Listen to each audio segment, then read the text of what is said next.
Hey guys, Creator Mom. So I've gone kind of back and forth my mind about making this video because I don't want to come across like I'm boasting. But it's like if I don't talk about it, then I'm keeping in the blessing. You know what I mean? Like I'm keeping in encouraging other people because of the fear of like, and I think that is just the accuser of the brethren, right? Like, oh, you're boasting, you're just like you're just, trying to think that it's because of you that all these good things happen, right? That's just like, that's the devil voice essentially.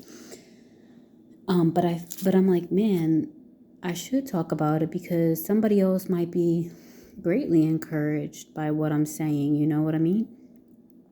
And it's not to boast. See, God knows my heart. It ain't to boast, but it's to celebrate. So a few days ago marked 1 year since I and my kids stayed at a DV center or shelter, whichever you want to call it. I prefer to use the word center because shelter is like, ooh, it just has like a more yucky connotation to it. Anyhow, for the 5 months that I stayed there, I think the one thing I was thinking when I was driving in the car about how the one thing that I feel like that got me through was thinking of it as an experience. Like, how many people take trips to foreign countries and they stay in hostels? You're staying with a group of people in a building, right? It's just like, think of it like that, nothing more and nothing less. Kids go away to college and they dorm. They're in an apartment style building with other people and they do communal eating and all that kind of stuff. People live in communities. So how is this any different, right? It's only different based on the context and the meaning that I give the situation. And I think that thought really is what got me through, and thinking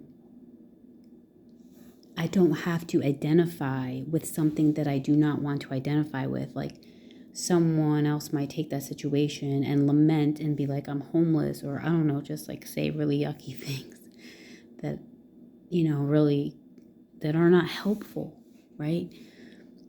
And I thought this could probably benefit my kids. Like, I don't know, they're seeing like living around other people, like communal living, dorming, this is like dorming, right? It's about the context and your perception of the situation. And okay, but of course I knew that it wasn't ideal, that the goal was to get out because of course it's transitional housing, it's not permanent. But thinking of it in that way was really beneficial for me during that time. And while I stayed there, I maintained a normal routine, like how I would at home. Get up early, do my prayers, affirmations, declarations, reading my, I would like meditate, and I had things that I had written down to affirm to myself. Like saying things like, things are always working out for me. I feel it's so amazing that me and my kids live in our own, just reaffirming what I want to myself, right? Every day, every morning. And trying to do my workout or whatever, trying to just maintain a similar routine.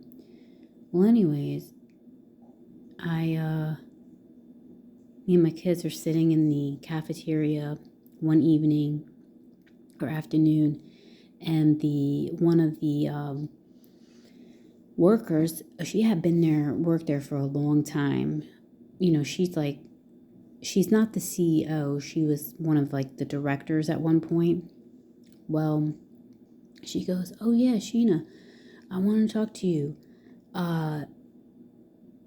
There's one of the board members, are looking for somebody to give furniture to. They're moving and they got all this extra furniture. Well, it was funny because the story that she told me wasn't the actual story, but there was furniture that needed to be given. So she's like, yeah, they got, they're moving, they're downsizing, and they got all this extra furniture. And I'm like, oh, wow, like that's awesome. Okay. At this point in time, I was almost going to get this one place, but the management company was the worst. I mean, they have like the most awful reviews on BBB and everything. And I experienced it for myself too. And thank God that didn't go through. It was funny because one of the ladies at the shelter was like, one of the other women that was staying there was like, Sheena, what's going on with your apartment? When is it going through? What's taking so long? And she was more of like one of the more annoying people that was there. But I felt like God will use a donkey. You know what I'm saying?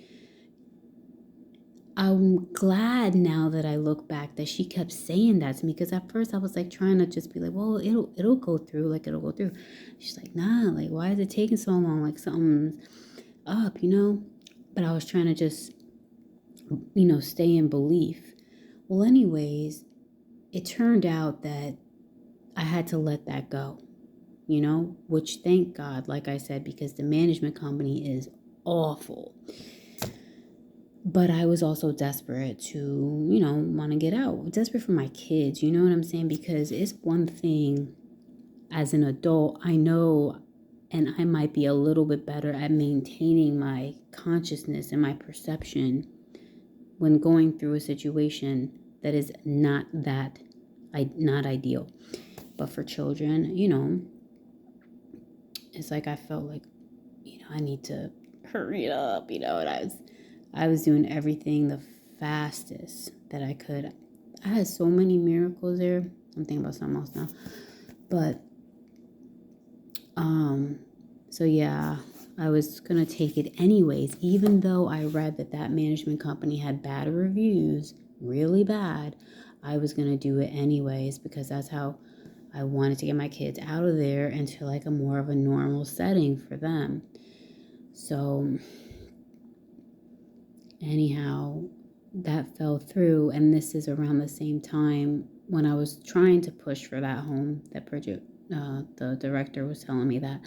So anyways, I kept looking, and it was really nice to know that that she told me that these people have furniture for me and they want to give it to someone. And I'm like, wow. And trust me, there was other people there that would have wanted that, you know what I mean? But she chose me, and I felt blessed that she chose me,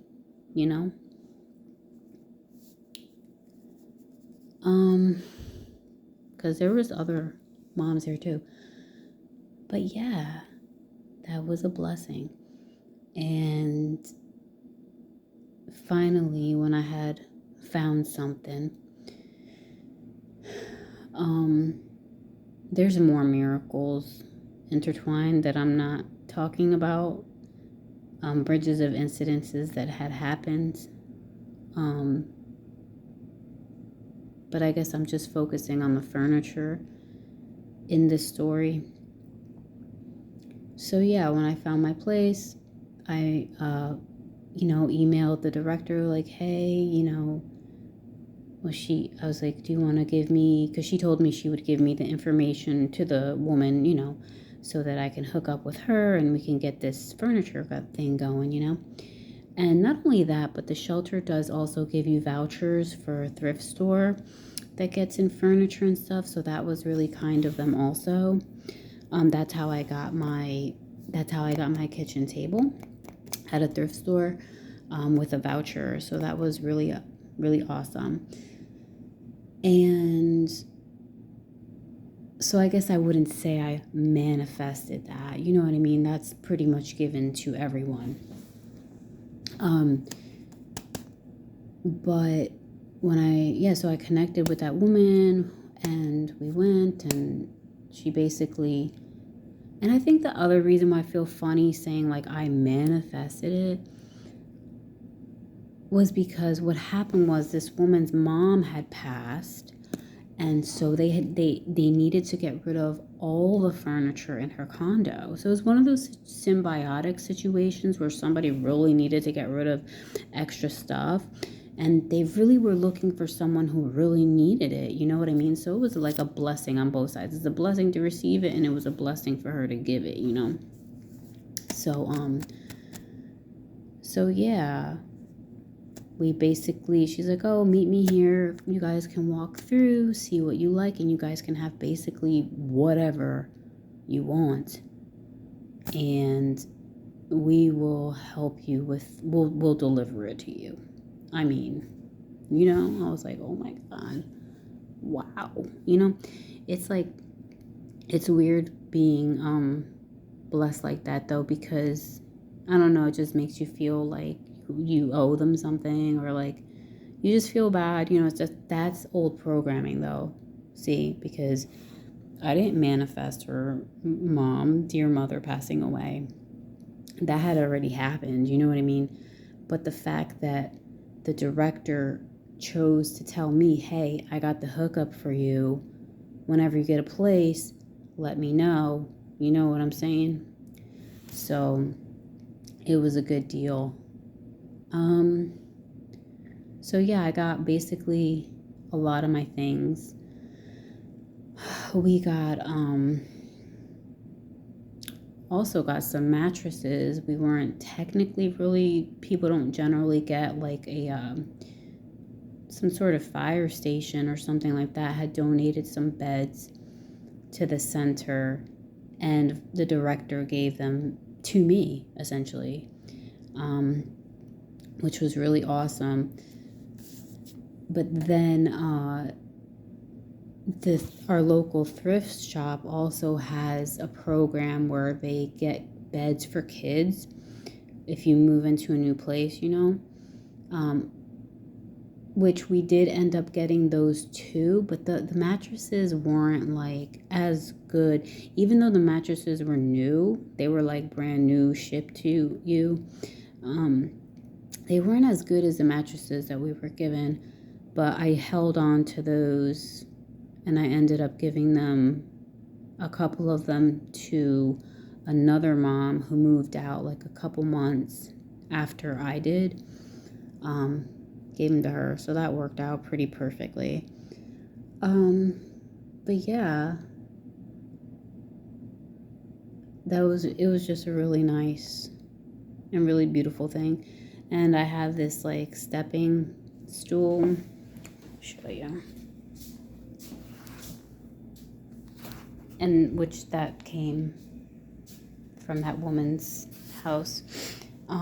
Every time I get on that thing, I'm so thankful for it. I'm like, oh my God, I love this thing. You know, I didn't have one of those before. And it's just really helpful. It's helpful because for me, I have to, when I open my kitchen window, I have to put something in it because it doesn't stay up. It just falls back down. So that stepping stool really helps me to do that. So yeah, I just wanted to basically make this video to be encouraging, and to really just continue to celebrate the wonderful things that I have seen in my life. You know what I mean? Because there is more, like I do want more, but I know that that's coming, and I like to remind myself of the miraculous things that have taken place.